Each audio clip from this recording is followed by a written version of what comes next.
Hello friends, एक बार फिर से स्वागत है मेरे चैनल पे। तो आज हम बात करेंगे बीएनएसएस के चैप्टर नंबर 34 के बारे में, जो एग्जीक्यूशन के बारे में बात करता है। किस चीज़ का एग्जीक्यूशन? जो आपका दंड दिया जाता है, जो पनिशमेंट दी जाती है, उसका किस प्रकार से एग्जीक्यूशन किया जाएगा, उसका किस प्रकार से निष्पादन किया जाएगा। साथ ही साथ इसका निलंबन, परिहार और लघुकरण से संबंधित प्रावधान किए गए हैं सेक्शन नंबर 34 में। तो आज हमारा पार्ट 1 रहने वाला है। इसको दो पार्ट में हम कवर करेंगे चैप्टर नंबर 34 को।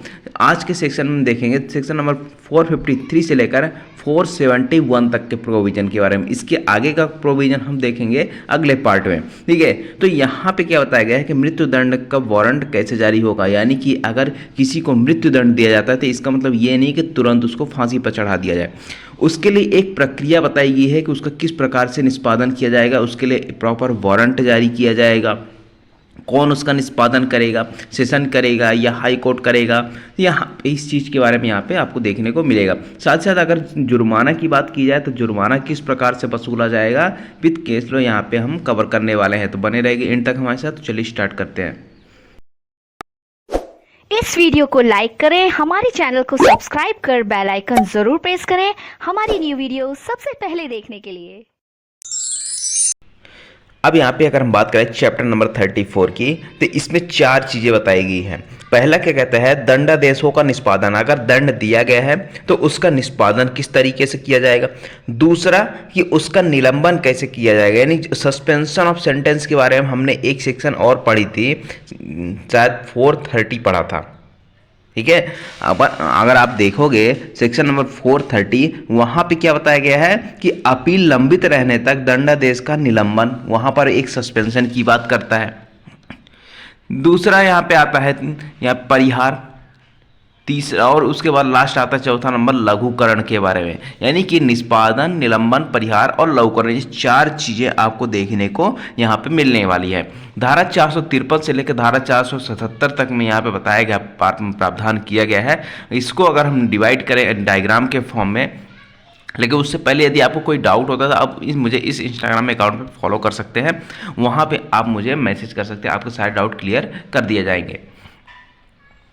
अब यहाँ पे चैप्टर नंबर 34 अगर हम देखें तो यहाँ पे आप डिवाइडेशन करते हैं तो पहले आता है मृत्यु दंड का निष्पादन, यानी कि अगर किसी को डेथ सेंटेंस दिया गया है तो उसका निष्पादन करने की बात 453 से लेकर धारा 456 तक में बताई गई है। उसके बाद आता है कि अगर किसी को कारावास दिया गया है तो उस कारावास का निष्पादन कैसे किया जाएगा, 457 से 460 में बताया गया है। अगर किसी के ऊपर सिर्फ जुर्माना लगाया गया है तो जुर्माना अगर वो नहीं देता है तो उसके बारे में यहाँ प्रावधान किया गया धारा 461 से धारा 464 तक में। उसके बाद आता है दंडादेश का निलंबन, परिहार और लघुकरण, धारा 472 से 477 तक में। अब बचे बीच के सेक्शन, तो जो बीच के सेक्शन यहाँ पे आते हैं धारा 465 से धारा 471 ना, ये तीनों पे अप्लाई हो जाते हैं, यानी कि चाहे मृत्युदंड का निष्पादन हो, कारावास का निष्पादन हो, जुर्माने का उद्ग्रहण हो, इन सभी के से रिलेटेड एक साधारण प्रोविजन बताता है, साधारण उपबंध बताता है। किसके बारे में? एग्जीक्यूशन के बारे में। तो सबसे पहले हम जो पढ़ने वाले हैं वो यही पढ़ने वाले हैं कि निष्पादन के बारे में साधारण उपबंध कौन कौन से क्या है, वो क्या कहते हैं। उसके बाद हम मृत्युदंड का निष्पादन पढ़ेंगे। सो फ्रेंड्स, अब यहाँ पे अगर हम बात करेंगे जो पार्ट 2 में हम देखेंगे तो ये आपको देखने को मिलेगा दंडादेश का निलंबन, परिहार, लघुकरण, जो अगले लेक्चर में हम कवर करेंगे। तो आज का पार्ट हमारा इतना ही रहने वाला है, ठीक है। तो चलिए स्टार्ट करते हैं। सबसे पहला आता है आपका निष्पादन के बारे में साधारण उपबंध की बात करें तो जब भी यहाँ पे किसी भी सेंटेंस का, किसी भी दंडादेश का अगर निष्पादन करना है तो वो किस माध्यम से किया जाएगा? वारंट के माध्यम से, यानी कि उसके लिए एक वारंट जारी किया जाएगा और वारंट जारी करके उस दंड का निष्पादन किया जाएगा। अब बात आती है कि जो वारंट जारी कौन करेगा, ठीक है। तो सेक्शन नंबर 465 465 जो पहले धारा 425 हुआ करती थी सीआरपीसी में, अब यहाँ पे कहता है कि वारंट जारी कौन कर सकता है। तो किसी दंडादेश के निष्पादन के लिए वारंट निम्न के द्वारा जारी किया जा सकता है। अब यहाँ पे दो लोग बताए गए हैं, ठीक है, दो पॉइंट्स बताए गए हैं। एक पॉइंट्स में कहता है पहले पॉइंट में कि उस न्यायाधीश या मजिस्ट्रेट द्वारा, कौन से न्यायाधीश मजिस्ट्रेट द्वारा? भाई जिसने ट्रायल चलाया होगा, ठीक है, जिसने विचारण किया होगा, जिसने कार्रवाई की, पूरी कार्रवाई समाप्त कर की होगी, तो बात ये है कि जिस न्यायाधीश ने या फिर जिस मजिस्ट्रेट के द्वारा दंडादेश पारित किया गया था, ठीक है, उसी के द्वारा क्या किया जाएगा, उस दंडादेश के निष्पादन के लिए वारंट जारी किया जा सकता है कि भाई इसका क्या किया जाए, उस दंड का निष्पादन करवाया जाए।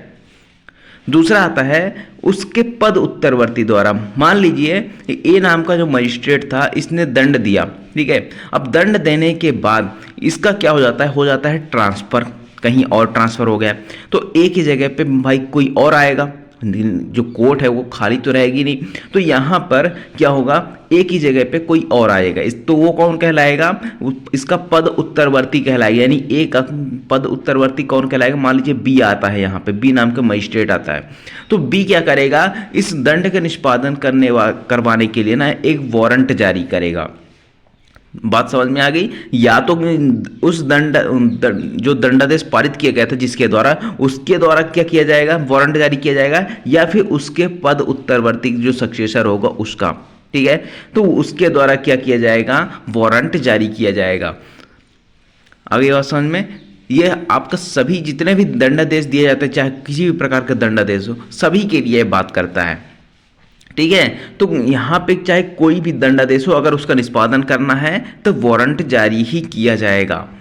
उसके बाद आता है सेक्शन नंबर 466। अब यहाँ पे कहता है कि निकल भागे सिद्ध दोष पर दंडादेश का कब प्रभावशील होगा।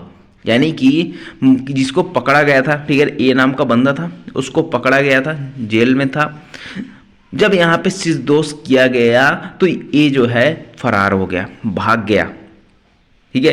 अभी सिद्ध दोष तो है, लेकिन इसके ऊपर जो दंड दिया गया है उस प्रभावशील कब होगा, तो यहाँ पे बात करता है जब भाग गया तो दंड तो दूसरा दिया जाएगा।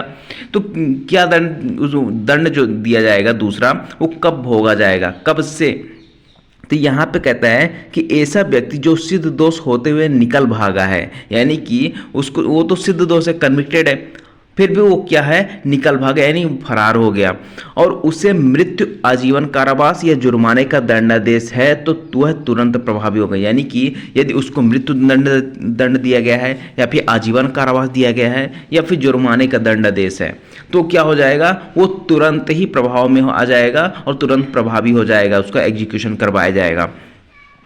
अब दूसरा पॉइंट यहाँ कहता है कि जब निकल भागे से 200 किसी अवधि का कारावास दिया जाता है, ठीक है, ऊपर क्या था, मृत्यु, आजीवन या जुर्माना था, अब यहाँ पे कहता है कि किसी अवधि का कारावास, 2 साल, 3 साल, 5 साल, 10 साल, ठीक है, तो अगर इस तरीके का कारावास दिया जाता है तो ये कब प्रभावी होगा, यहाँ पे कहता है कि यदि ऐसा दंड उस दंड से कठोरतम किस्म का हो।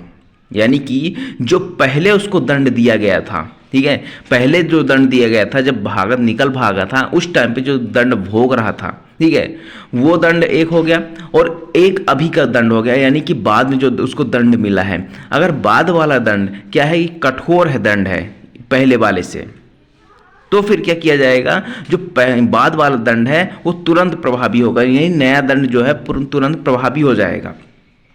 जैसे मान लीजिए 10 साल का कठोर कारावास उसको दिया गया था, वो निकल भागा, अब जब निकल भागा तो उसको पकड़ा गया और उसको दूसरी सज़ा मिलेगी, ठीक है, तो यहाँ पे उसको आ जाता है 14 साल का कठोर कारावास, मान लीजिए बाद में, तो क्या होगा कि ये बाद वाला जो आपका 14 साल का कठोर कारावास दिया गया है, तो ये क्या हो जाएगा, तुरंत प्रभावी हो जाएगा।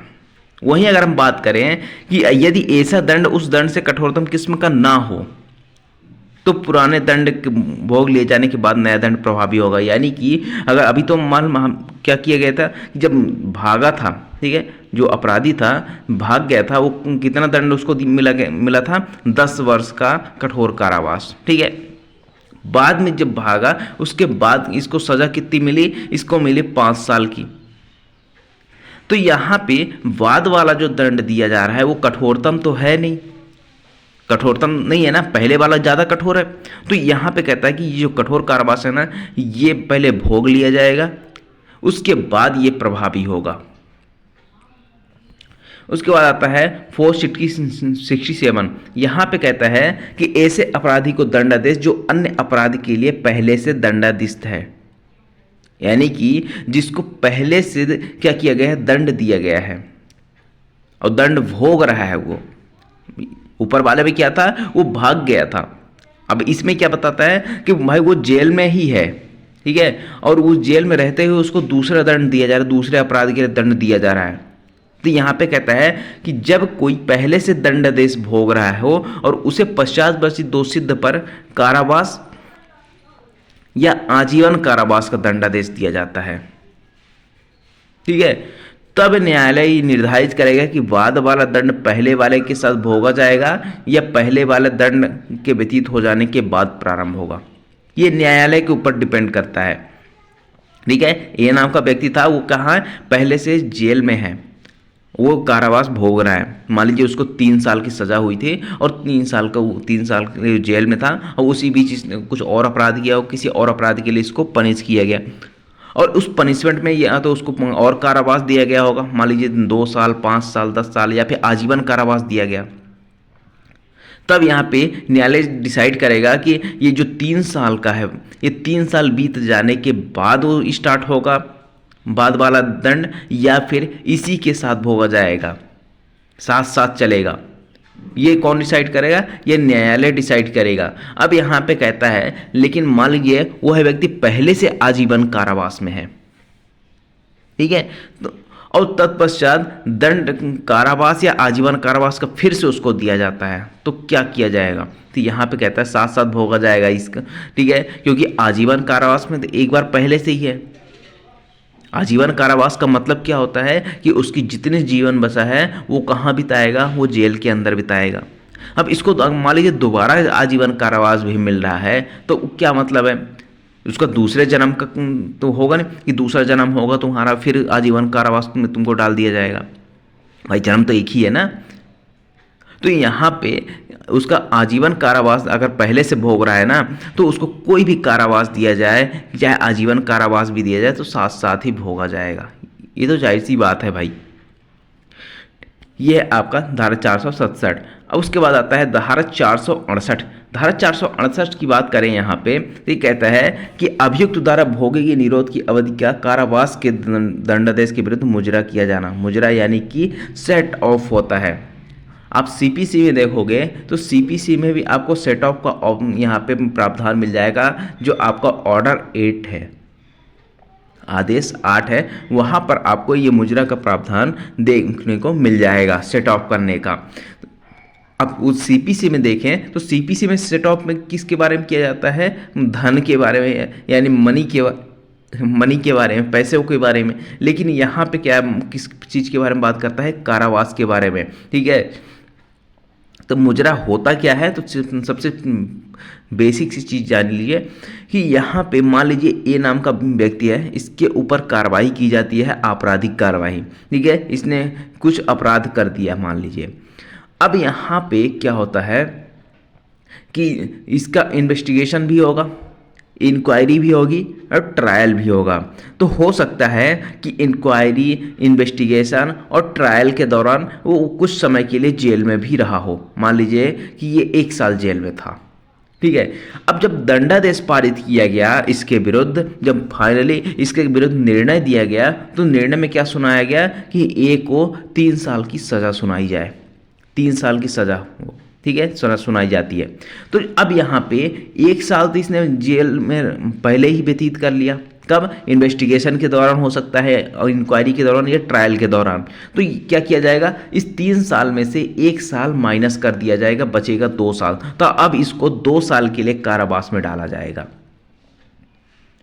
आगे बात समझ में, तो ये कहलाता है आपका मुजरा, यानी कि सेट ऑफ करना। तो यही चीज़ यहाँ पे कहता है कि दंडादेश के पूर्व अन्वेषण, जांच या विचारण के दौरान भोगी गई कारावास की अवधि पारित दंडादेश से घटाया जाना ही मुजरा कहलाता है। यानी कि जो कारावास इसने भोगा है पहले, उसको क्या करना, जो दंडादेश पारित किया गया है उसमें से घटा दिया जाना, यही आपका सेट ऑफ कहलाता है। इसके अलावा और कुछ भी नहीं है यहाँ पर।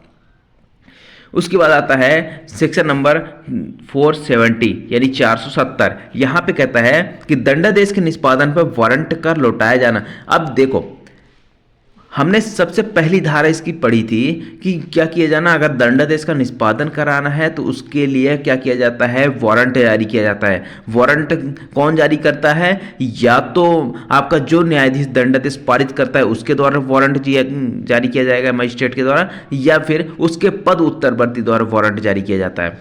अब जब वारंट जारी कर दिया जाता है तो किसको जारी किया जाएगा, हो सकता है जेलर को जारी किया जाए या फिर किसी और को जारी किया जाए जिसको यहाँ पे निष्पादन करना है। ठीक है, तो जब यहाँ पे उस दंडादेश का पूर्णतः निष्पादन हो जाता है ना, तो क्या किया जाएगा, उस निष्पादन कराने वाला जो अधिकारी है, निष्पादन करने वाला अधिकारी है, वो क्या करेगा, वारंट को लौटा देगा। किसको लौटाएगा, जिसने वारंट जारी किया है, यानी जिस न्यायालय ने, जिस न्यायाधीश मजिस्ट्रेट ने वारंट जारी किया है उसको वारंट को वापस कर दिया जाएगा। तो ये इसके बारे में यही चीज़ कहता है कि अगर एक बार यहाँ पे दंडादेश का पूर्णतः निष्पादन हो गया तो निष्पादन करने वाला जो अधिकारी है वो क्या करेगा, वारंट को लौटा देगा। ये धारा 470 है। अब एक चीज़ ध्यान रखना, जो इंपॉर्टेंट धारा नहीं है उसको मैं पढ़ा नहीं रहा हूँ, ठीक है। तो आपकी सेक्शन 469 भी है और साथ ही साथ कुछ आगे सेक्शन है उसको भी हमने नहीं पढ़ा है। अब यहाँ पे देखिए सेक्शन नंबर 471 ये कहता है जिस धन का संदाय करने का आदेश दिया गया है उसका जुर्माने के रूप में वसूल किया जाना। अब यहाँ पे जुर्माने की बात नहीं करता, ठीक है, फाइन की बात नहीं की जा रही है। फाइन से भिन्न अगर कोई भी राशि, कोई भी धन संदाय करने के लिए अगर न्यायालय ने आदेश किया है और उस आदेश का पालन नहीं किया जाता है, चाहे प्रतिकर के रूप में धन का आदेश दिया गया हो कि आप प्रतिकर दीजिए, या फिर किसी अन्य तरीके का जो भी है राशि देने का अगर आदेश किया गया, अगर वह आदेश का पालन नहीं किया जाता और धन संदाय नहीं किया जाता तो उसकी वसूली कैसे होगी। तो यहाँ पे कहता है उसकी वसूली का ढंग अगर यहाँ पे अभिव्यक्त नहीं है, स्पष्ट रूप से अगर नहीं बताया गया है कि उसकी वसूली कैसे की जाएगी, तो यहाँ पे बताता है कि ऐसे वसूला जाएगा मानो है जुर्माना हो, ठीक है। तो जुर्माने के रूप में यहाँ पे वसूल किया जाएगा उससे धन। यह आपका साधारण उपबंध यानी कि वारंट जारी करना, वारंट को लौटाया जाना, ये सारी चीज़ें आपको देखने को मिल गई। अब यहाँ पे देखिए, अब कहता है मृत्यु दंड का निष्पादन। सबसे पहला आता है आपका डेथ सेंटेंस। अगर किसी को दिया गया है तो डेथ सेंटेंस का निष्पादन कैसे होगा। तो एक चीज़ और हमने पढ़ी थी कि अगर सेशन न्यायालय अगर किसी को मृत्यु दंड देता है तो वो कब तक निष्पादित नहीं किया जाएगा, जब तक कि ये कन्फर्मेशन ना हो जाए, यानी कन्फर्मेशन बाय हाई कोर्ट। यानी कि हाई कोर्ट क्या करता है, कन्फर्म करता है कि आप जो दंड दिए हैं, मृत्यु दंड दिए हैं, चलो ठीक है, किसी जो भी कारण रहा हो, अब बिल्कुल सही है, मृत्यु दंड देना उचित है। तो यहाँ पे हाई कोर्ट ने क्या कर दिया, पुष्टि कर दी। तो यहाँ पे अगर हाई कोर्ट ने पुष्टि की है तो इसका मतलब ये नहीं कि हाई कोर्ट उसको फांसी पे चढ़ाएगा। एग्जीक्यूट कौन करेगा, एग्जीक्यूट वही सेशन न्यायालय करेगा जिसने दंड दिया था। और एक चीज और ध्यान रखिएगा कि अगर हाई कोर्ट भी अगर यहाँ पे दंड देता है, मृत्यु दंड देता है, तो हाई कोर्ट यहाँ पे उसमें एग्जीक्यूट नहीं करता, वो सेशन न्यायालय ही एग्जीक्यूट करेगा। तो सेक्शन नंबर 453 अब यह कहता है कि धारा 409 के अधीन आदेश का निष्पादन, यानी कि जो सेक्शन 409 हमने पढ़ा था, जब क्या करता है सेशन न्यायालय भेजता है कहाँ पे, हाई कोर्ट में, कि हमने मृत्यु दंड का आदेश किया है, इसको आप कंफर्म कर दीजिए, ठीक है। तो जो हाई कोर्ट है, हाई कोर्ट ने अगर उसको कंफर्म कर दिया कि मृत्यु दंड ही देना है, तो क्या किया जाएगा, उसकी आदेश की कॉपी किसके पास जाएगी, हाई कोर्ट की आदेश की कॉपी सेशन न्यायालय को जाएगी। अब सेशन न्यायालय क्या करेगा, एक वारंट जारी करेगा। अभी हमने पढ़ा था ना कि वारंट जारी होता है दंडादेश के निष्पादन के लिए, तो यहाँ पे क्या किया जाएगा, सेशन न्यायालय के द्वारा फिर वारंट जारी किया जाएगा। तो जब सेशन न्यायालय को उच्च न्यायालय की मृत्यु दंडादेश की पुष्टि का आदेश प्राप्त होता है, यानी कि सेशन न्यायालय को क्या आदेश प्राप्त हुआ है कि मृत्यु दंडादेश की पुष्टि हो चुकी है, किसके द्वारा, माननीय हाई कोर्ट के द्वारा, ठीक है, माननीय उच्च न्यायालय के द्वारा। तो यहाँ पर क्या होगा, उस सेशन न्यायालय के द्वारा वारंट जारी किया जाएगा कि उस आदेश का क्रियान्वयन किया जाए, यानी कि उसका एग्जीक्यूशन किया जाए। किस चीज़ का, जो दंडादेश दिया गया था मृत्यु दंडादेश, उसका। तो इस वारंट में होगा क्या? तो इस वारंट में ये होगा कि भाई उसको जो फांसी दी जाएगी तो फांसी किस तारीख को दी जाएगी, कितने बजे दी जाएगी, ठीक है, ये सारी चीज़ें उस वारंट में लिखी रहेगी। अब एक केस आता है अटॉर्नी जनरल ऑफ इंडिया बनाम लक्ष्मी देवी 1986 का मामला था। इसमें एक क्वेश्चन उठा था कि क्या खुलेआम किसी सार्वजनिक मार्ग पर फांसी देना संवैधानिक है या नहीं है। तो यहां पे कहा गया कि खुलेआम सार्वजनिक मार्ग पर फांसी देना असंवैधानिक है, ये संविधान के अनुकूल नहीं है, इसलिए यहां पे इसको खारिज कर दिया गया था इस चीज को। उसके बाद आता है सेक्शन नंबर 454। ये कहता है उच्च न्यायालय द्वारा दिए गए मृत्यु दंडादेश का निष्पादन। अभी कौन कर रहा था? यहाँ पे सेशन न्यायालय द्वारा दंडादेश दिया गया था, मृत्यु दंडादेश। उसकी कंफर्मेशन हुई किसके द्वारा? हाई कोर्ट के द्वारा। हाई कोर्ट के कंफर्मेशन के बाद सेशन न्यायालय के पास वापस आया, सेशन न्यायालय ने वारंट जारी किया, उसके बाद उसका क्रियान्वयन हुआ। अब यहाँ पे कहता है कि अगर डायरेक्ट हाई कोर्ट ही यहाँ पे मृत्युदंड दे रहा है, जैसे अपील न्यायालय है, अपील न्यायालय या पुनरीक्षण न्यायालय में उच्च न्यायालय द्वारा मृत्यु दंडादेश दिया जाता है, यानी सेशन न्यायालय ने क्या किया था, उसको मृत्युदंड नहीं दिया था, ठीक है, मान लीजिए आजीवन कारावास दिया, ठीक है, LI लाइफ इम्प्रिजनमेंट। लेकिन जब यहाँ पे अपील में गए, ठीक है, जो विक्टिम है या फिर सरकार गई विक्टिम की ओर से, तो यहाँ पे हाई कोर्ट ने क्या कर दिया, उसको मृत्यु दंडादेश दे दिया। तो मृत्यु दंडादेश दे तो दिया है, लेकिन हाई कोर्ट उसका क्रियान्वयन नहीं करेगा, उसका एग्जीक्यूशन कौन करेगा? सेशन न्यायालय। तो यहाँ कहता है कि सेशन न्यायालय उच्च न्यायालय के आदेश का क्रियान्वयन कराएगा। आइए समझ में, तो ये हो गया। अब बात आती है सस्पेंशन के बारे में, यानी मुलतवी करने के बारे में। सेक्शन नंबर 455 सुप्रीम कोर्ट के बारे में बात करता है कि यदि मान लीजिए हाई कोर्ट ने कोई मृत्युदंड दिया है या फिर कुछ चीज़, तो इसकी अपील कहाँ चलेगी? अपील चलेगी सुप्रीम कोर्ट में, उच्चतम न्यायालय में। अब ये आर्टिकल यानी कि जो संविधान है ना, संविधान के आर्टिकल के तहत यहाँ पे अपील जारी है। तो यहाँ पे जब तक ये अपील चलेगी या फिर अपील के लिए जो अवधि निर्धारित की गई कि इतने टाइम तक के लिए आप अपील कर सकते हो, तो वहाँ पर जब जितने टाइम तक के लिए आप अपील कर सकते हो, अवधि है, अभी पीरियड है, उस टाइम तक के लिए क्या किया जाएगा, जो आपका दंड दिया गया है मृत्युदंड, उसको मुलतवी कर दिया जाएगा, यानी कि उसको निष्पादित नहीं किया जाएगा। या फिर अगर वहाँ पे अपील कर दी है तो जब तक अपील का निपटारा नहीं होता तब तक के लिए यहाँ पे इस मृत्युदंड का मुलतवी कर दिया जाएगा। कैसे? अब यहाँ पे देखिए, पहला पॉइंट यहाँ पे कहता है कि उच्च न्यायालय द्वारा मृत्युदंड दिया गया हो, यानी कि हाई कोर्ट ने क्या कर दिया, मृत्युदंड दे दिया किसी अभियुक्त को, और उसकी अपील सुप्रीम कोर्ट में संविधान के अनुच्छेद 134(1) के उपखंड का या खा के अधीन की जाती है। ठीक है, तो जब यहाँ पे मान लीजिए अपील करने का राइट है और वो कहता है कि मैं अपील करूंगा, ठीक है, तो जब तक ये अपील के लिए अनुज्ञात है, ठीक है ना, अवधि है, भाई ये रहता है ना कि 30 दिन के अंदर अपील करना है, 60 दिन के अंदर अपील करना है, तो जितना टाइम पीरियड है वो टाइम पीरियड जब तक समाप्त नहीं हो जाता तब तक इस मृत्युदंड का क्या नहीं किया जाएगा, निष्पादन नहीं किया जाएगा। या फिर अगर अपील हो चुकी है तो अपील का निपटारा जब तक सुप्रीम कोर्ट के द्वारा नहीं कर दिया जाता तब तक उसका मुलतवी कर दिया जाएगा दंड का। दूसरा पॉइंट कहता है कि जब उच्च न्यायालय मृत्युदंड दे देता है, ठीक है, या फिर कंफर्म कर देता है, कैसे कंफर्म करेगा, जो धारा 409 में कंफर्म करता था, सेशन न्यायालय के द्वारा जो दंड दिया गया था उसको कंफर्म कर दिया, या फिर मृत्युदंड दे ही दिया है यहाँ पे उच्च न्यायालय ने, तो यहाँ पे दंडाधिस्थ व्यक्ति यानी जिसको दंड दिया गया है वो संविधान के अनुच्छेद 132 या 134(1) के उपखंड ग के अधीन प्रमाण पत्र के लिए उच्च न्यायालय में आवेदन करता है। अब यहाँ पे देखिए हाई कोर्ट में आवेदन किया जा रहा है, किस चीज के लिए, कि हमें अपील करनी है, उसके लिए आप मुझे प्रमाण पत्र दीजिए।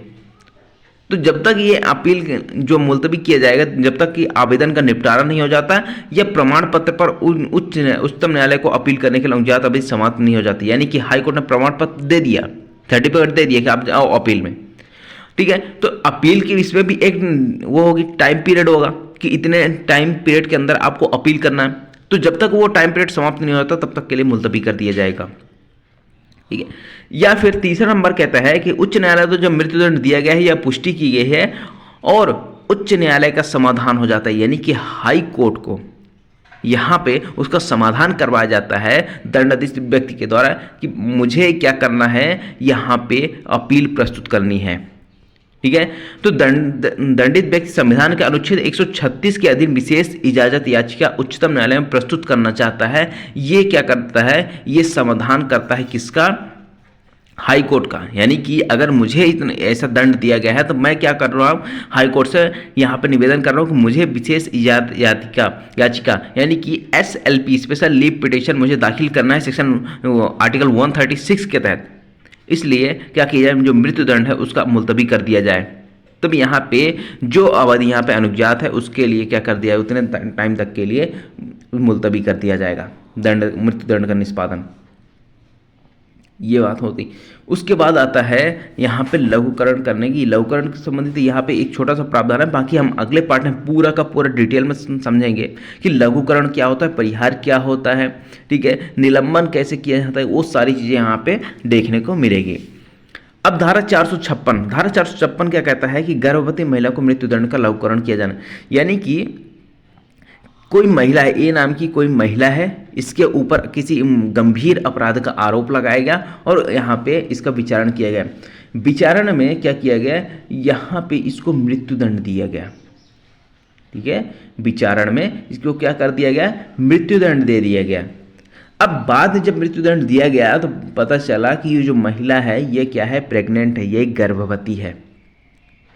तो यहाँ पे जो हाई कोर्ट है, हाई कोर्ट में आवेदन किया जाएगा इस चीज़ के लिए। ठीक है, तो हाई कोर्ट क्या कर सकता है, जो इसको मृत्युदंड दिया गया है ना, इस मृत्युदंड को क्या कर देगा, लाइफ इम्प्रिजनमेंट में यहाँ पे लघुकृत कर देगा। इसका जो प्रकृति है दंड की वही चेंज कर देगा। तो मृत्युदंड को क्या कर देगा, आजीवन कारावास में परिवर्तित कर देगा। क्यों, क्योंकि भाई इसके पेट में जो बच्चा है उसकी पूरी जिंदगी का सवाल है, कोई लाइफ का सवाल है। ठीक है, तो यहाँ पे वो तो निर्दोष है ना, उसकी तो कोई वो है नहीं। तो यहाँ पे क्या कर दिया जाता है, मृत्युदंड का यहाँ पर आजीवन कारावास में परिवर्तित कर दिया जाता है। ये आपका मृत्युदंड का निष्पादन। तो मृत्युदंड का निष्पादन किस तरीके से होगा ये आपने पढ़ लिया। ठीक है, अब यहाँ पे अब एक चीज़ और ध्यान रखिएगा, ये जो मैं आप बोलोगे सिर्फ बैरेक्ट पढ़ा रहा हूँ तो बैरेक्ट ही पढ़ा रहा हूँ मैं, और यहाँ पे किसी वैसे कोई केस लॉ की ज़्यादा ज़रूरत नहीं है। एक केस लॉ था मैंने बता दिया, बाकी केस लॉ ऐसा कुछ है नहीं यहाँ पे। ठीक है, तो जमानत वगैरह जब हम पढ़ेंगे तो वहाँ पे केस लॉ जरूर मिलेगा आपको देखने को। अब बात करते हैं कारावास का निष्पादन। ठीक है, अगर किसी को कारावास दिया गया है 3 साल, 5 साल, 10 साल, आजीवन, तो इसका किस प्रकार से निष्पादन किया जाएगा। अब यहाँ पे देखिए,